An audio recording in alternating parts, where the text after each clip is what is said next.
Saya tahu waktu Pak Mahfud MD bersama kami tinggal sedikit, tapi sebelum pertanyaan utama saya, Pak, untuk karantina wilayah itu nanti bentuknya PP atau Perpu, Pak? PP ya? Tidak Perpu, tapi kira-kira PP. Kira-kira PP. Oke. PP. Pertanyaan yang tadi saya gantung sebelum jeda adalah apakah betul ini memang untuk memastikan bahwa masyarakat tidak mudik, melihat bahwa kemungkinan peredarannya virus itu bisa dari Jakarta kemudian ke wilayah-wilayah lain yang barangkali kondisi infrastruktur kesehatannya tidak sebagus Jakarta?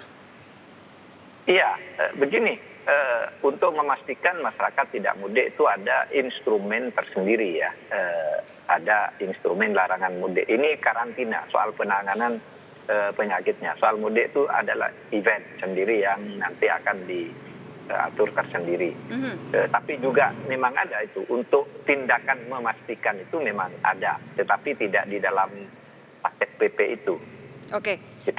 Pak begini, kalau kemudian ada karantina wilayah, kita Ya. bedakan dengan lockdown begitu. Kalau lockdown kan berarti Ya. tidak boleh ada pergerakan sama sekali, semua Iya, kebutuhan betul. dasar masyarakat harus dipenuhi oleh pemerintah. Kalau Ya. karantina wilayah yang ada di benak pemerintah saat ini yang akan dibahas nanti Selasa akan seperti apa? Apakah masyarakat masih bisa beraktivitas terbatas di dalam wilayahnya atau seperti apa? Ada aktivitas terbatas itu. Pertama, pasar-pasar tradisional yang dibutuhkan oleh masyarakat sehari-hari untuk berbelanja dan berjualan, itu akan tetap dibuka tetapi dijaga ketat. Oke. Toko-toko, supermarket, toko obat dan sebagainya masih. Ya. Ya seperti kira-kira kalau kita lihat bukan yang seperti di India, tapi yang kita inginkan seperti di Nederland itu sekarang kan lockdown namanya di sana. Kita karantina wilayah itu namanya, jadi orang masih boleh berjalan. Bahkan tadi cucu saya di sana masih jalan-jalan ke taman tapi dijaga, nggak boleh jarak sekian gitu. Lalu untuk bekerja bagaimana Bapak?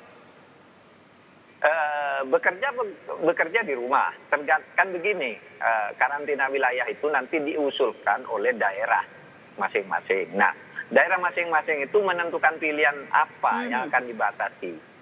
Jenis-jenis apa, apakah harus belajar dari rumah, bekerja di rumah, apa, dan sebagainya. Itu nanti yang menentukan daerah masing-masing. Oleh sebab itu disebut karantina wilayah, bukan karantina nasional. Tergantung kebutuhan. Kan tidak semua wilayah atau kabupaten juga ingin melakukan karantina kan. Masih ada yang tidak ingin itu. Terakhir, gitu. Kita Pak, buka bagi yang ingin nih aturannya kan begitu. Oke, terakhir Pak Mahfud, ini hari ini tadi apa sih sebenarnya yang terjadi di DKI Jakarta? Apakah ini semacam simulasi penutupan untuk tol sehingga ada keterputusan antara DKI Jakarta dengan area penyangga atau seperti apa? Hari ini apa sih Pak? Saya kira simulasi. Oke. Kita artikan simulasi aja itu untuk persiapan yang lebih matang gitu.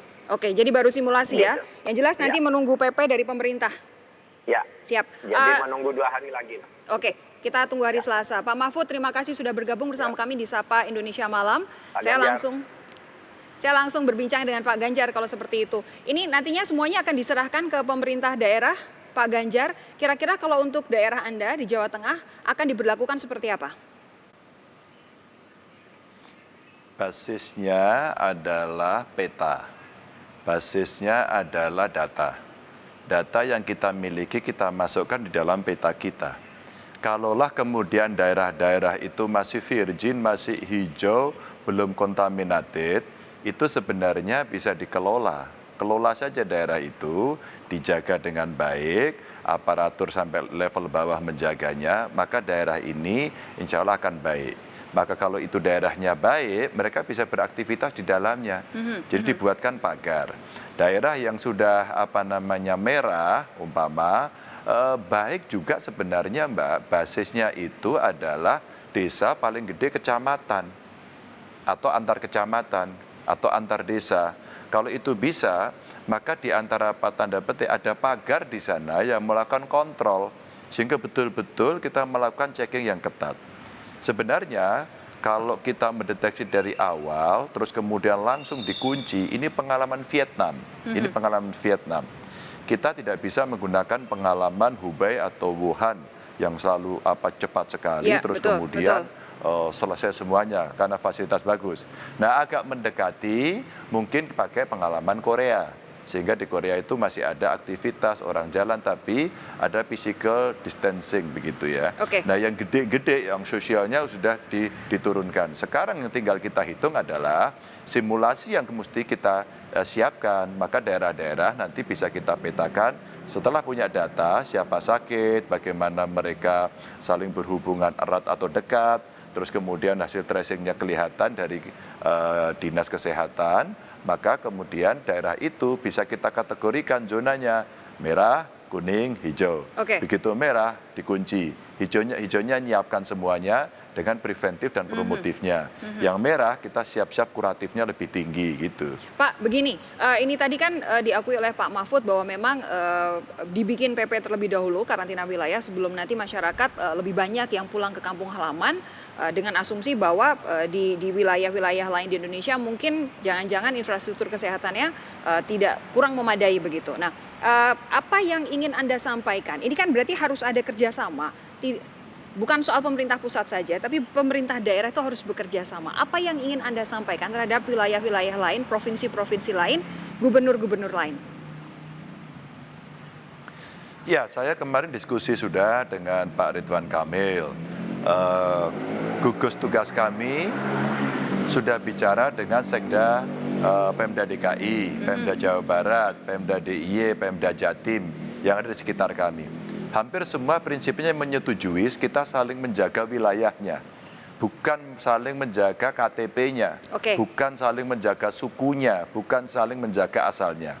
Nah kalau kemudian, maaf saya sebut ya, kalau zona merah itu sekarang klasternya ada umpama penularan pertama di Jawa Tengah dari Bogor. Bogor kunci, kita bantu. Problemnya yang ada di Bogor apa? DKI banyak, DKI kunci. Terus kemudian model isolasinya silakan diatur. Terus nanti jaring pengaman sosial disiapkan, petugas mencatat dengan baik.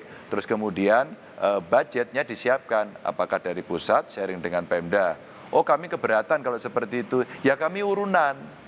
Kita iuran bareng-bareng terus kemudian kita selesaikan. Ini sudah disepakati para gubernur? Maka kita NKRI banget.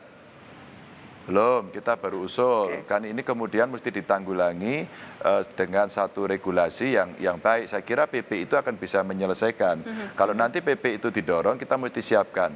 Saya sedikit buka saja, Mbak. Kami menghitung minimal kami harus menyediakan 1,4 triliun untuk Jawa Tengah menyiapkan semuanya ini, Mbak. Minimal.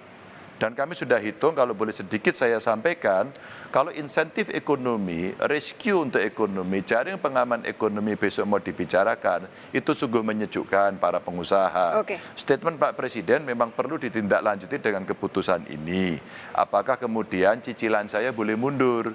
OJK segera siapkan, perbankan segera jelaskan pada masyarakat, jangan kucing-kucingan. Kalau tidak nanti kita bahaya. Kita tidak akan tumbuh seperti yang kita impikan. Maka kurang lebih yang belum terjamin nanti 1,8 juta kami siapkan penduduk ya. Terus kemudian perempuan kepala keluarga kami hitung. Terus kemudian kelompok rentan dalam wilayah provinsi kita hitung. Teman-teman kabupaten juga menghitung pada wilayahnya. Data ini diakumulasikan, terus kemudian kita hitung bareng-bareng, PP-nya keluar, semua seragam, lakukan bersama. Baik, tadi yang saya apresiasi adalah bahwa ada usulan karena ini memang tidak bisa diselesaikan per daerah begitu. Jadi harus ada kerjasama antar daerah, tidak melindungi warga tidak berdasarkan KTP-nya, tapi karena memang berdomisili di situ sehingga nanti ada mekanisme iuran atau urunan bersama. Pak Ganjar, terima kasih sekali sudah bergabung bersama kami di Sapa Indonesia Malam. Sehat terus ya Pak ya. Ya, sama-sama.